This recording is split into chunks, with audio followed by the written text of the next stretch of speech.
Well, another season of Coastin Thru Europe has come and gone. Congratulations on completing Coastin Thru Europe Season 3. All 18 episodes are now out. Please go watch them if you missed any. We visited 6 countries in Europe this summer, and it was just an incredible trip. Yeah, and it's like crazy because like 6 countries, 18 episodes, and that's not even close to our biggest season that we've had. No, it's not. There were so many amazing memories that we made along the way. So we visited some truly incredible locations. And as we do with every series, we want to put together a compilation of superlatives, awards that just sum up this trip in a nutshell. Yeah, and I think these are important because it's like, you know, a lot of stuff we do on our channel can appeal to people who maybe aren't like diehard fans of the channel, but like these are like for the people who religiously watch and have seen every episode and know all the gags and the inside jokes and have seen it all. And I think that, yeah, this is kind of like our love letter to you for watching all these times. Absolutely. So let's kick things off with our first award, Best Roller Coaster. This one's pretty self-explanatory. Our favorite ride of the trip, because we are coaster enthusiasts, so naturally our favorite ride is going to be a roller coaster. And this is inclusive of rides that we had done before, as well as new experiences. And the nominees are Voltron at Europa Park, Hyperia at Thorpe Park, Carnan at Hansa Park, Nemesis Reborn at Alton Towers, and Helix at Liseberg. Now, I just want to say right off the bat, these are reflective of our opinions. If this was up to Tanner, it would have been a completely different list. Yeah, that's true. It would have been a completely different list. Like that Mauer at Bayern Park would be on the list. I did really like that one. So this is like the Sarah and Taylor edition. Yeah, and for the award of Best Roller Coaster, we gave it to Voltron at Europa Park. This one was like, usually we would do this category a bit later. In the award ceremony, but I feel like we've kind of addressed this multiple times, so it's not really a surprise anymore. Yeah. We even did a whole video about like the 2 top contenders and having people compare them, and it kind of was a blowout, if we're being real. Like, it wasn't even close. Everyone was on the same page. Voltron is the best roller coaster of all the parks that we got to experience. One of the best rides on the entire planet. So the next category on our list is going to be the biggest surprise ride. So that doesn't mean just roller coasters. Any ride that blew us away or surprised us in some way. And the nominees are Wild Train at Fantasiana, Crazy Professor at Connieland, Free Shoals at Bayern Park, Rodelbahn in Interlaken, Switzerland, and Nafina Force at Emerald Park. And the winner is Rodelbahn. I mean, we were pretty excited to do some alpine coasters in Switzerland, but this was on another level. That felt wrong. Like, everything on here, like, deserves its spot, right? And honestly, if it wasn't for Rodelbahn, I think any one of them could have won. Yeah. But I have not experienced true fear on a roller coaster like that before. It was unbelievable. Go watch, like, our first initial reaction video that we posted. It's its own separate video, because we were like, oh my gosh, like, this is insane. There's no exaggeration, we were not acting. It was, like, genuinely terrifying. Yeah, if you're ever in that area, beautiful area, go check out that ride. It's so good. So let's move on to Best Dark Ride. And there are a lot of great contenders here. And same with roller coaster, this is inclusive of dark rides that we experienced, whether it was for our first time or we've done it several times. The nominees are The Curse of Alton Manor at Alton Towers, Piraten in Batavia at Europa Park, The Rabbit Ride at Liseberg, or whatever that ride was that we did at the German fair that has the dude in it. And it was like walking alongside of us. Yeah, we didn't have a ton of dark rides on this trip. No, it was dark ride light from all the parks that we visited, but I think there was still a pretty clear winner here. It's Piraten in Batavia at Europa Park. Yeah, this is one of the best dark rides in the entire world. Honestly, like before in Voltron, it was my favorite like attraction period at Europa Park. There's so much going on in there that like one ride through, you're not going to see everything. Absolutely. Well, and honestly, shout out to Curse of Alton Manor for bringing a fantastic runner-up. That is like one of the best like haunted dark rides I've ever experienced. It's so good. So incredible. Yeah, I love that thing. Frankly, if Piraten wasn't here, this would be a landslide Curse of Alton Manor. So we discussed the rides that were the biggest surprises. Here are the theme parks that were our biggest surprises. And for this category to really work, this was our first time experiencing all of these. The nominees are Bayern Park in Germany, Legoland Germany, Skyline Park in Germany, or Emerald Park in Ireland. So Germany has some surprising theme parks, to say the least. Yeah. The winner here is Bayern Park. I feel like expectations are important here, right? Yeah. And we had heard from some of our friends. They spent all of about an hour and a half at Bayern Park. So we were like, okay, It's not that big. It's not that cool. We're probably just going to be here for a short period of time. We spent the whole day, and we probably could have spent more time. The place is huge, like absolutely enormous. There's so much to do. This is a full day stop, and the crowds were extremely light for us. And the place was just beautiful. So, like, if you find yourself in the Munich area, I think it is absolutely worth go checking this place out. Like, it just exceeded expectations. So way more than the US, European parks are known for really amazing theming, especially on the roller coasters. The nominees for the best themed coaster are Arthur at Europa Park, Nemesis Reborn at Alton Towers, Carnan at Hansa Park, Wicker Man at Alton Towers, Voltron at Europa Park, and Flug von Novgorod at Hansa Park. We had a lot of nominees for this category. I know. There probably could have been more. Yeah, they're all great contenders. Yeah, absolutely. But the winner is Voltron. Yeah, this one I feel like we definitely had to think about because it's stiff competition. Like, I would say, realistically, Arthur probably has the most theming of any of these rides, just by nature. You know, it's a family coaster, it's like part dark ride. But I think when we think about like what themes just work so well here, what Europa Park did with Voltron was unbelievable. Yeah, it's very clever, and it's something that's completely different than you, like, I don't know, that I've ever seen before. Like, I've seen like the fairy tale thing done before.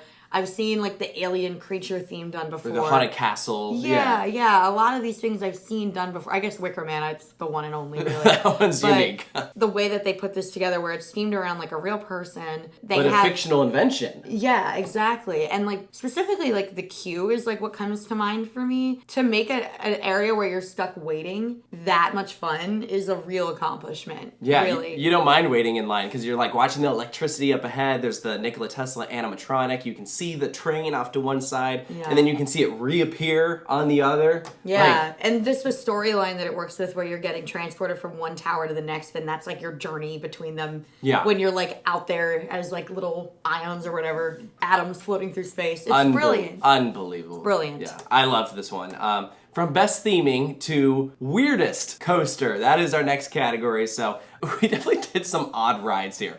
We visited a lot of these kind of lesser known, maybe a bit more niche theme parks, and sometimes that's where you find like true hidden gems. And so there's a couple really one-off roller coasters that we got to experience. And our nominees are Cobra at Connieland, a one-of-a-kind PAX shuttle coaster, Skyrider at Skyline Park, a one-of-a-kind gyro flyer by Carapro, Trannon, the only S&S free fly coaster ever built, located at Skara Summerland, Freeshulls, a very intense Mauer coaster at Bayern Park, and Maximus, Legoland Germany's B&M family wing coaster. And the winner is Trannon at Skara Summerland. What a weird ride, man. They're all weird, but this one, I don't even know. Like, you're sitting on the edges, you're like rotating around, but you don't go upside down, you just have a seatbelt. Yeah, it's like not overly intense until the very end, and then it's just like...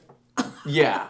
It was just so strange. And yeah, this is the only one out there. So there truly is nothing else like remotely close. The closest thing that I could think of is like when they debut their Access coasters. That's like an upgraded version, you know, because it can do inversions and stuff. But this is like little kids are riding this thing. Yeah, and the bird. The bird was weird too. Mm-hmm. I think that added to it. Like the bird was weird. Next up is maybe my favorite category because it's so silly. And again, it's like one of those things that if you weren't watching the entire time, you have no idea what I'm about to say. But the category is Best Snack. So this tradition actually harkens back to the very first season of Coastin Thru Europe. And it was a one-off moment where a friend that we made out in Finland brought something called salamaki. Is that what it was called? Oh, I don't remember, but they were disgusting. The gentleman who gave it to us, fantastic. Snack, not so good. So it's actually become this kind of funny tradition that when we go to these different parks, friends from these countries that meet up with us will like bring snacks from their countries. And they don't tell us about it at all. They just show up and they're like, try this. And we're like, well, of course we're going to put this in the video. It's great. Yeah. It's hilarious. So we did a category, and I imagine it will continue in future seasons. So these will be our nominees for the best snack. Mr. Porky Scratchings from the UK. Percy Pig, also from the UK. Okay, these ones we don't know what they were called. They're Barbara's Wafers. They're from the Czech Republic. I'm not going to even try to pronounce it because it's probably way too hard for me. But Barbara's Wafers and Colin the Caterpillar, also from the UK. And the winner is Colin! Yay! Yay, Colin! This is a dog chew toy that was given to us by our British friends, and the dog is a big fan of Colin as well. I was saying, Rufus is here now. Would you like him?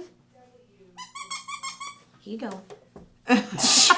Throughout our trip, we visited several on-site resorts at various theme parks, and some of these places were truly incredible. So our next category is the best on-site resort. And the nominees are the Alton Towers Woodland Lodges, the Liseberg Grand Curiosa Hotel, Hotel Colosseo at Europa Park, and Hotel Kronosar, also at Europa Park. We got to check all of these places out, stayed at a couple of them, spent a lot of time exploring, and I loved all of them, but I feel like we have to give this to the Liseberg Grand Curiosa Hotel. Love that place. It was Unbelievable. So awesome. Yeah, that was just a wonderful, full package. I loved that it was so close to the park. I loved the storyline or the theming or whatever it was. So whimsical. It was so weird. Why was there a slide in the middle of it? Who knows? I don't know. They had a carousel in the middle of the lobby. Yeah, they did. It was did. great. They did. I would stay there every single time I go to Liseberg. Cannot recommend that place enough. It is so worth it. The next category on this list is the funniest moment of the trip, which these are always hard for us to come up with, right? Because we're trying to go back through weeks of time and try to find singular moments. And I would argue that some of the funniest things that happened on the trip were not captured on camera because they were just very out there, spur of the moment, didn't know it was going to happen. But these are the ones that we did catch on camera. The nominees are the Wipeout course at Rulantica. I didn't do so hot there. None of us did. No. The Funhouse at Skyline Park. Being dispatched by a giant bear at Titsyland. I don't want to say the last one. You can say the last one. When Sarah got bit by a duck at Europa Park. It was her own fault. I got bit by a duck twice, actually, but we didn't include the second time of me getting bit. If I had edited that video, I would have included the second time. I was like, wow, that's really embarrassing. Once is enough. But yeah, I got bit twice. It's her own stupid fault. Yeah. So what's the winner? It's not that. Ah, man. You picked it. Yeah, I know. No, it's the Wipeout course. Yeah. That was amazing. You know, we look at it from how it came across on camera, but also how it was in real life. And I was gagging, laughing so hard, watching everybody fall so aggressively on their faces. It was so epic. And I may have had a few cocktails before doing that, so. I was completely sober and I still wiped out really hard. Our next category is the theme park that we are most likely to return to. Now, this could be for a variety of reasons. This could be because they're debuting a new attraction. It could be because we had such a fantastic experience that we can't wait to go back to. And realistically, we think that we'll be back to a lot of these places. But we had to really hone in on which one would be realistically the next one that we would return to. So, our nominees are Europa Park, Liseberg, Fantasiana, and Alton Towers. And the winner is Fantasiana, because they have since removed the Wild Train roller coaster we did, womp womp, and they're replacing it with a Mock Rides striker coaster that is already partially built, and it looks very cool. I don't think that this would have been on our radar if it was not for the striker coaster, though. Yeah. To be quite honest. And it looks very, very cool. So we'll have to see when we eventually get around to it, but I'm excited for Fantasiana, and I think that it will be very good, even though we don't know the full layout yet. But I'm sure it will be awesome. And last but not least, we are going to give our award for the best overall park. So this is kind of an all-encompassing category, right? We're looking at rides, we're looking at theming, we're looking at just the overall experience, how good of a time we had. Yep. You know, because we can only look through our own lens. But the nominees are Liseberg in Sweden, Europa Park in Germany, Alton Towers in the UK, and Thorpe Park in the UK. And the winner is Europa Park. You have to give it to them. Yeah, just unparalleled guest experience. The attraction lineup is phenomenal. Even better now with Voltron. Oh, yeah. You can't help but want to just never leave whenever you visit, right? Yeah, I mean, we had friends with us that were like theme parks are ruined for me now after doing Europa Park. And these are people who love Disney and love Universal, but even they were this just takes it to another level. It has all of the fun things that you get at one of those level parks, but it has this element of feeling relaxed and being able to just kind of take your time and do activities that are not necessarily waiting in line for an hour. Not everything needs to be an e-ticket. Right. It's just I don't know. I think it's perfect. But there's so much to do. That's the Yeah. thing. It's like every corner there's something new to discover. Like as we were walking around, there were things that I had even missed from like, this is my 3rd time making a trip there. And like, I feel like that shows that like, you know, here we are, we live in the United States, that we would want to visit a place that many times and that we have no problem going back in the future. Like there are not too many places that I would say that about. Like this place is different. Literally, our friend Jen, who was in the videos, is already back. Right now. Yeah. Like, as we're recording this. It's only been a few months and she wanted to go back. So mad. She's getting Voltron night rides. She is. But anyway. We'll have to come back. Yeah. Yeah. But that concludes our superlatives. Hopefully you guys enjoyed this one as much as we did. Coastin Thru Europe Season 3 was a phenomenal trip. We walked away with so many memories that we'll be looking back on probably for the rest of our lives. Yeah, absolutely. And for everyone who is obviously sad that it's over, you have Coastin Thru Asia to look forward to very soon. Yeah, which, spoiler alert, it already happened. It's already been completely filmed, and the editing process will begin in early 2025. So stay tuned for that. We'll have a full trailer coming soon so you guys can get an idea of what there is to look forward to. We visited a lot of parks in Japan, Taiwan, mainland China, Hong Kong. That is going to be an awesome series. And we had really good people with us along the way. Yes. Absolutely. But if you don't want to wait, there's already a bunch of videos up on our Patreon from like a bunch of different rides that we did. It's like a mini series kind of. Yeah, bunch of initial yeah. reactions. Some of those will eventually make their way onto the channel, but others are exclusive to just Patreon. Yeah. So check it out, patreon.com/coasterstudios. Yeah, thank you guys for your support, as always. Like, the only reason we're able to do these epic trips is because of you guys who are supporting us along the way, and it just means a lot. Thank you. Thank you guys so much, and we'll see you next time.